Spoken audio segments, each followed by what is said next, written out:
을 하나 보여드릴게요. 정말 있었던 학생의 성적표를 가지고 어떤 식으로 지원을 하고 어떻게 진행이 됐었는지 그거에 대한 실전을 좀 보여드리도록 하겠습니다. 자, 두 학생이 있습니다. A군과 B군입니다. 잘 보이십니까? 네. A군과 B군인데요. 자, 지금부터 이거는 이제 점수가 영어는 등급으로 바뀌었기 때문에 표점과 백분위가 다 사라졌네요. 되게 슬픕니다. 자, 볼게요. 원점수만 보겠습니다. A군부터 원점수 볼게요. 원점수를 봤을 때 A군, B군, 이거 군 아닙니다. 네, 그냥 A 학생. 왜 그러냐면, 이렇게 하면 안 돼. 군은 남자잖아. 네, 학생입니다, 학생. 네, 학생이에요. 우리 자막 넣어주세요. 자, 원점수가 국어가 96점이고 뭐 수학이 70이고요. 영어가 81점 나왔어요. 그랬을 때 우리 이제 영어 뺄게요. 왜 그러냐면 영어 필요 없잖아요. 영어는 등급만 있으면 되니까. 그냥 국어, 수학 총점을 봤을 때 166점 나온 A 학생이 있습니다. 자, B 학생 볼게요. 국어가 86점이고 수학이 80점이고 영어는 93.1등급이고요. 대신 국어, 수학을 합쳤을 때는 166점. 그러니까 A 학생과 B 학생이 원점수가 똑같네요. 이해 가십니까? 자, 그런데 원점수 보지 않는다라고 했잖아요. 그 이유는 자, 우리 아이 국어, 이때는 국어가 좀 어렵게 나온 편이었는데도 불구하고 우리 아이가 국어가 96이 나왔을 때 표점이 128점이에요. 수학 같은 경우는 70점이니까 와, 우리 아이는 수학을 되게 못 봤네요. 네. 근데 이 두 학생은 무슨 학생이냐면 인문계 둘 다 문과 학생이었습니다. 그러니까 수학 같은 경우는 나영을 받겠네요. 그죠? 우리 학생들은 둘 다 수나영을 본 겁니다. 지금. 그랬을 때 원점수가 70점이고요. 이 친구 B 학생은 원점수가 80점으로서 표점이 128이에요. 한 8점 정도 높네요. 그죠? 그런데 지금 보셔야 될 게 뭐냐면 원점수는 똑같은데 표점을 봤을 때는 248점이에요. 이해 가십니까? 잘 보셔야 됩니다. 248점이고요. B 학생은 245점이에요. 원점수가 똑같은데 A 학생이 B 학생보다 잘 봤네요, 시험을. 왜 그러냐면 국어가 좀 그때 어려웠기 때문에 이 친구는 표점이 117점까지 내려갔고 또한 저 친구는 128점인데 일단 국어 성적에서 표점이 좀 벌어져서 그렇습니다. 걷다가 문과라서 그런 것도 있겠지만 하여튼 그런데 표점이 248이고 얘는 245예요. 그런데 보세요. 백분위를 보셔야 됩니다. 백분위 같은 경우 국어는 96점이고요. A 학생은 수학이 78점이에요. 왜? 네, 수학을 70점 맞았잖아요. 그러니까 백분위가 78점이고요. 그런데 합점수는요. 수학, 국어 합점수는 174점이고요. 평균은 87입니다. 보이십니까? 그런데 B 학생 보겠습니다. B 학생은 국어가 78점이고요. 수학이 85점이에요. 그런데 합이 163점이고요. 평균이 81.5예요. 보시면 원점수는 똑같은데 이해 가시죠? 원점수는 똑같은데 표준 점수는 3점 차이 나요. 그런데 백분위는요. 보이십니까? 11점 차이 나는 거? 11점 맞죠? 11점이 차이 납니다. 백분위 11점은요. 대학 레벨이 완전 달라집니다. 그 얘기가 뭐냐면 우리 친구는 백분위가 87점이지만 이 친구는 백분위가 81.5예요. 6점이나 차이 나는 겁니다. 5.5. 5.5면요. 대학 레벨 완전 달라집니다. 와, 원점수 똑같은데 왜 이래?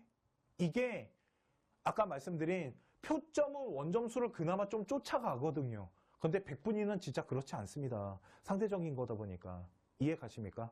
이렇기 때문에 원점수를 보는 게 아니고 우리 아이가 표점과 백분위가 나왔을 때 어떻게 유리한지부터 따져보셔야 돼요. 그 다음 탐구 평균값을 균등하게 A 학생과 B 학생을 그냥 둘 다 90점을 줬습니다. 그래야지 좀 계산하기가 편해서 얘네 변환 점수 다 돌리려면 그냥 똑같이 했을 때가 좀 편해갖고 이때부터는 이제 가설이 설정됐네요. 그런데 보세요. A 학생과 B 학생 같은 경우는 이제 학교를 집어넣을 건데요. 이제 작년부터 우리가 봐야 될 게 뭐냐면 영어 절대평가죠.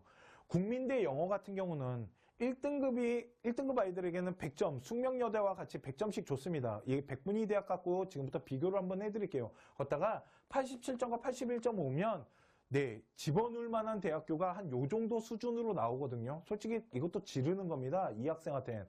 B 학생은 이것도 지르는 건데 지금 문과기 때문에 못 가는데 보시면 국민대학교는요 100점이고요. 숙명여대 1등급 100점입니다. 그런데 2등급 여기가 1등급이고 여기 2등급이고 여기가 3등급이고 여기 4등급이요. 4등급까지만 볼게요.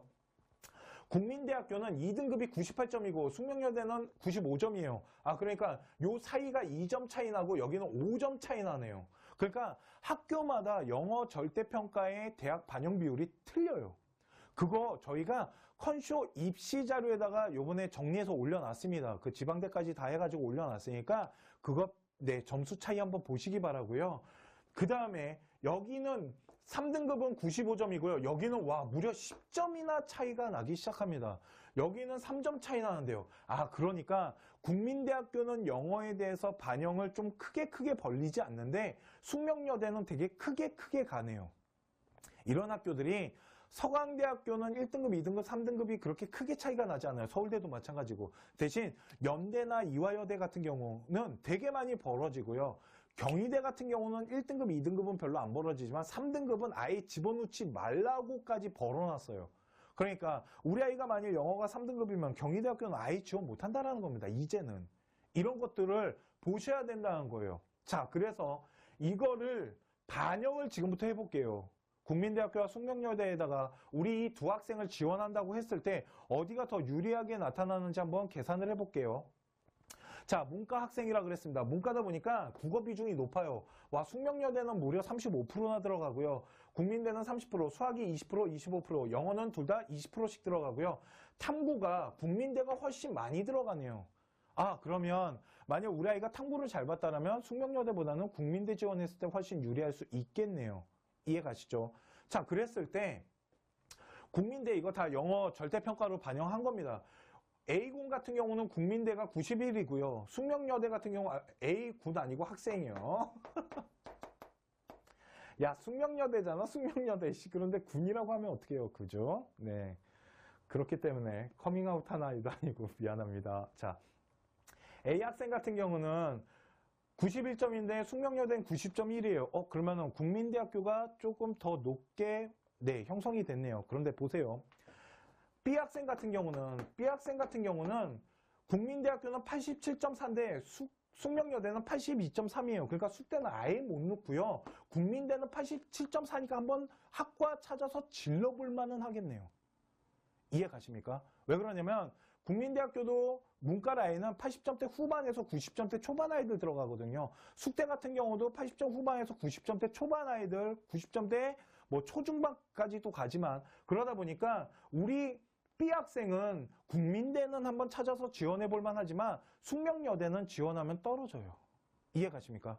그 이유가 일단은 우리 아이가 지금부터 보셔야 될 게 영어인데 A 학생은 영어가 81점으로 2등급이고요. B 학생은 93점으로 1등급이에요. 그러면 솔직히 이게요. 재작년, 그러니까 2년 전으로만 돌아가잖아요. 그러면 이 학생이요. 이거 100분이나 표점 가져오잖아요. 그러면 이 학생 뒤집어지거든요. 솔직히. 왜 그러면 지금 점수차 엄청 나는 거예요. 저게. 그런데 그런 얘기 들어보셨죠? 영어 절대평가 쓰면서 영어에 대한 비중이 낮아졌다고. 이 얘기가 뭐냐면 우리 아이는 영어가 2등급이 나온 대신 국어를 잘 봤기 때문에 문과로서 얘를 뒤집어 버린 거예요.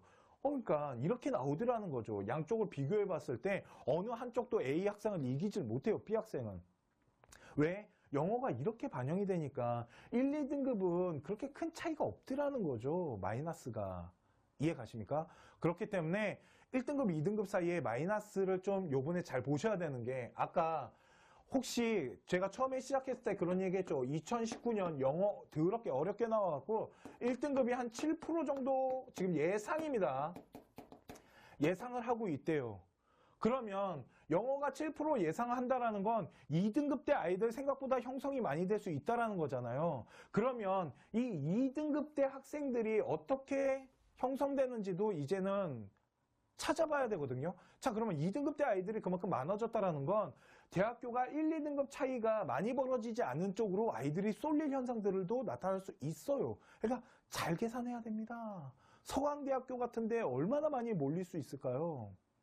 그러니까 이런 것들에 대해서 한번 잘 생각해 보셔야 됩니다. 라고 말을 하는 거예요. 그래서 영어 절대평가 반영되는 거. 그러다 보니까 진짜 이제 수능에서는 영어에 대한 이런 것이 되게 많이 약해졌다라고 이제 다들 전문가들이 말을 하는 겁니다. 이런 현상들이 나타나고 있으니까. 그런데 생각해 보세요. 이 친구랑 이 친구는 영어 학습량이 달랐었고 영어에 대한 능력이 B 학생이 훨씬 좋은 거잖아요. 그런데 네, 국어 하나 때문에 수학도 잘 봤는데 국어 하나 때문에 이 지경이 난 겁니다. 왜? 국어가 35%에서 30% 정도 되거든요. 자, 고등학교 1, 2학년 학생 여러분들 이걸 알고 공부를 해야 돼요. 정시는. 그러니까 그런 얘기 하잖아요. 문과 학생이면 국어 잘해야 되고 이과 학생이면 과학이랑 수학 잘해야 된다고. 과학이랑 수학이 비중이 높거든요. 이해 가십니까? 그래서 이런 얘기들을 하는 겁니다. 네, 그렇다고 우리가 영어 공부를 하지 말라 이렇게 얘기하는 건 아니고 이해 가시죠? 그러다 보니까 이 학생 같은 경우 B 학생은 어디? 숙명여대보다는 국민대학교를 지원하는 게 훨씬 유리하게 점수대가 형성될 수 있고 A 학생 같은 경우는 두 군데 다 지원할 만하네요. 근데 이렇게 지원 안 하겠죠? 왜? 두 학교가 수준이 비슷하다라면 솔직히 숙대를 지원하는 게 훨씬 나을 수도 있습니다. 국민대보다 저는 숙대가 약간 높다고 생각은 하거든요. 그리고 뭐 동국대학교나 아니면은 건대까지 한번 계산해서 네, 한번 질러볼 만하지 않나? 이렇게 상중하 라인을 이제부터 찾아가야겠죠. 이해 가십니까? 이런 식으로 대학 라인을 형성할 때 표점과 백분위를 이용하고 또한 등급도 하나 볼게요. 이 친구 같은 경우는 보시면은 내신이 2등급이지만 이 친구는 합이 6이고요. 그죠? 이 친구는 합이 7입니다. 그러니까 이 친구는 논술을 했을 때 세계 합 6은 합격하는 거고요. 이 친구는 떨어졌네요. 그러니까 내신 등급하는 데 있어서 이렇게 원점수는 똑같지만 내신 등급마저도 이렇게 다르게 나올 수 있기 때문에 최저 맞추는데도 네, 이런 현상들이 나타납니다. 그러니까 좀 있으면 이제 우리 학생 성적표가 나올 거예요. 12월 5일인가 나오잖아요. 그러면 이제 그 수능 성적표를 가지고 이렇게 대학마다 우리 아이가 유리하게 반영될 수 있는 부분들을 다 계산을 하고 꼼꼼하게 체크를 하고 인원 변화나 경쟁률 추이 같은 것들도 다 체크하고 이런 식으로 대학 라인을 조금씩 좁혀나가면서 찾으셔야 되는 겁니다. 이해 가십니까? 네, 이런 작업들을 거쳐가지고 우리 아이의 최적의 제일 잘 맞는 대학교를 가나 다군에서 상, 중, 하 라인으로 짜시는 게 네, 이게 가장 기본적인 겁니다. 이해 가시죠? 네, 오늘 정시 이거를 그렇게 말씀을 드리려고 네, 번개 특강을 준비를 했습니다. 오늘 원래 그냥 녹화방 하려고 그랬어요. 그런데 녹화방보다는 네, 이렇게 라이브로 한 번이라도 더 보실 수 있게끔 하기 위해서 준비를 한 거고요. 네, 이 방송은 네, 그대로 떠갖고 그대로 방송이 나갈 겁니다. 녹화방으로. 편집도 안 하려고요. 그렇기 때문에 A 학생과 B 학생, 네, 군 아닙니다. A 학생과 B 학생, 이 학생들이 지원을 했을 때, 그리고 계산, 그리고 대학마다의 반영 비율에 따라서 나오는 결과가 틀리더라. 그리고 영어 절대평가가 어떻게 반영되냐에 따라서 또 그 부분도 틀리게 반영될 수 있다라고 보시면 되고요. 이 학생 A군이 높게 형성된 이유는 일단 국어 점수가 먹고 들어가는 게 있었던 거고 영어 점수가 그렇게 크게 1등급과 네, 큰 차이가 없었기 때문에 수학이 커버가 됐다라고 보시면 됩니다. 이해 가시죠? 그러니까 이런 부분들, 그러니까 우리 아이 한 과목 완전 망했어요 라고 했을 때 그 망한 과목이 어떤 과목인지 보고 거기에 반영 비율이 낮은 거. 만일 대학교 중에 이 친구 같은 경우 경상계를 집어넣잖아요. 수학이 그러니까 85점인데 경상계 집어넣으면 저 친구랑 또 어떻게 뒤집어질지 모릅니다. 왜 그러면 경상계는 수학에 대한 비중을 좀 높게 보거든요. 그러면은 이 B 학생 같은 경우는 경상계를 찾는 게 A 학생보다는 더 유리할 수 있겠죠. 하여튼 뭐 이런 것들 되게 여러 가지를 이제 계산을 해서 가장 좋은 라인을 형성하면 된다라고 생각하시면 됩니다. 네, 자 오늘 정시 설명회 라이브 방송은 여기까지 하도록 하고요. 자 이제 질문하시면은 제가 질문에 대해서 이제 답변을 해드리도록 하고 일단 정식 2019학년 정시 설명회 일부 방송은 여기까지 일단 하도록 하겠습니다. 감사합니다. 답변을 하시죠. 박람회요. 갔으면 좋겠습니다. 박람회는 그런데 박람회에 대한 팁을 하나 드릴까요? 우리 박람회 가실 건가요, 혹시? 혹시 박람회 가시면 진짜 좋습니다. 책도 공짜로 다 얻어올 수 있고 대신 사람 더럽게 많고요. 기다리다가 지쳐서 죽을 것 같긴 합니다, 솔직히. 박람회 가시면 진짜 깜짝 놀라실걸요? 정시가 수시보다 많은 거 아십니까? 왜 그러냐면 이제 정말 아까 말씀드렸잖아요. 지푸라기 잡고 계신 분들이다 보니까 정시 박람회는 걷다가 수시랑 틀리게 이게 이제 숫자 데이터 싸움이잖아요. 그러다 보니까 진짜 많이 오십니다. 그래서 박람회는 한번 가보시는 것도 좋은 경험이 되실 수 있고 뭔가 마이너스가 나진 않습니다. 되게 뭔가 어두울 수는 있으세요. 걷다가 입시 박람회를 제가 이제 방송에서 몇 번 말씀드리잖아요. 갔다 오시라고. 그 이유가 뭐냐면 제가 만일 이제 사정관이에요. 제가 만일 사정관인데 박람회 가보시면 아시겠지만 진짜 줄 더럽게 길게 쓰고요. 막 정말 막 땀 흘리면서 기다리시거든요. 그러다 보니까 되게 고마워요. 그게. 그러니까 되게 고맙대요. 그게. 너무 고맙대요. 그러다 보니까 하나라도 더 알려주고 싶대요. 그게 이거 입사관들한테 들은 얘기예요. 그러니까 정말 하나라도 더 알려주고 싶어서 어떻게든 많이 도와주고 싶어 한다니까. 그러니까 박람회 가서 마이너스가 되진 않는데 솔직히 고생은 되게 많이 하셔야 됩니다. 왜 그러냐면 그냥 저희 박람회 갈 때 이제 예전에 저희 이제 박람회 갈 때 지금도 가끔 가기는 하는데 저희는 이제 그렇게까지는 안 하고요. 이제는 이제 조교들이 가가지고 아니면 저희 이제 컨설턴트들 저 말고 다른 컨설턴트들이 가가지고 이제 상담하는 경우는 있지만 저는 요즘은 이제 잘 안 갑니다. 네, 잘 안 가는 게 그러니까 그래서 그런 게 아니고요. 가봤자 뻔한 얘기 듣고 올 게 뻔하기 때문에 다 아는 내용들이 워낙 많아서 이제는 이제 한 10년 넘게 했더니 그러네요. 하여튼 자 그런데 이제 조교들이 가갖고 이제 책 수거해 오고요. 거기 이제 가면 막 볼펜 되게 많이 나눠줘요. 저 1년치 볼펜을 거기에서 다 수급한다고 보시면 됩니다. 그런데 진짜 중요한 건 뭐냐면 충원율이랑 80% 컷을 좀 보여줘요. 그러니까 뭐 2년치, 3년치에 대한 이런 80% 컷이나 충원율 이런 게 되게 중요하거든요. 그런데 그러니까 대학교 홈페이지에다가는 그거를 알려주진 않습니다. 그렇기 때문에 박람회에 가시면은 그런 거에 대한 혜택 같은 것들을 좀 많이 주고 팁 같은 것들을 좀 많이 주니까 그런 거를 얻기 위해서는 한번 가보시는 것도 좋은데 자, 중요한 게 뭐냐면 저희 박람회가 10시에 문을 열어요. 저희 8시에 도착합니다. 그 얘기 뭐냐면 저희 소집이 뭐 조교들이나 컨설턴트들 소집이 6시예요. 6시에 모여서요. 출근 시간이잖아요. 차 막힐 거 고려하고 가서 거기에서 밥을 먹어요. 그리고 이제 줄을 서요. 그게 8시입니다. 그러니까 2시간을 줄을 서요. 왜 그러냐면 저희도 그냥 통과 안 됩니다. 입학사정관들 친하다 그래서 연락하고 통과하거나 그러진 않아요. 다 정말 정당하게 줄 수 거 줄 서고요. 대학교 안에 들어가서도요. 다 줄 수 거 줄 서게끔 합니다. 저도 줄을 서요. 그런데 이제 입학사정관 친한 분들 계시면 눈인사 정도는 해요. 그리고 그분한테 가려고 노력을 해요. 그러면 이해는 가시죠. 그런데 그렇게 가야지 상위권 학교들을 상담할 수 있어요. 그러니까 여기서 말하는 상위권이 서울대, 연대, 고대를 말하는 게 아니고요. 뭐 중앙대, 경희대, 서성한 이런 데를 가서 상담을 할 수 있으세요. 늦게 가시면은 걔네들이 이제 표를 나눠주거든요. 그 은행처럼 순번표를 나눠주기 때문에 그거 못 받으시면 오전 끝났습니다. 그러면 오후로 넘어가야 돼요. 근데 오후도요. 금방 없어져요. 그러다 보니까 제가 그런 얘기 합니다. 어떻게 하시냐면요. 딱 도착하시면은 배치표라는 걸 줘요. 대학교 어떻게 이렇게 앉아있다라는 거를 주거든요. 그걸 딱 봤을 때 내가 가야 될 대학이 만약 뭐 중앙대, 경희대, 외대를 갈 거예요. 하루에 4개, 5개밖에 못 돕니다. 진짜 열심히 도시면. 왜 그러면 줄이 길다니까요. 그래서 이렇게 3개는 꼭 가봐야 돼. 그리고 막 되게 비인기 학교 있잖아요. 그런 데는 미리 갈 필요 없으세요. 거기는 워낙 줄이 짧기 때문에. 그런데 뭐 거기 때문에 가시는 분들은 없기 때문에 뭐 막말로 서울여대, 동덕여대 이런 데도 줄 깁니다. 뭐 경기대학교, 가천대학교 엄청 길어. 가천대학교 엄청 깁니다. 가보면. 그렇기 때문에 그러면 내가 만일 3개를 갈 거예요. 뭐 경희대, 외대, 중앙대 그러면 어떻게 해야 되냐면 문 열리자마자 들어가셔가지고요. 줄 서지 마시고요. 번호표를 받으셔야 됩니다. 그래야지 그 번호표대로 하는 학교들이 있어요. 그런데 이화여대 같은 경우는 저희는 번호표 안 나눠줘요. 그러면 거길 마지막으로 가는 겁니다.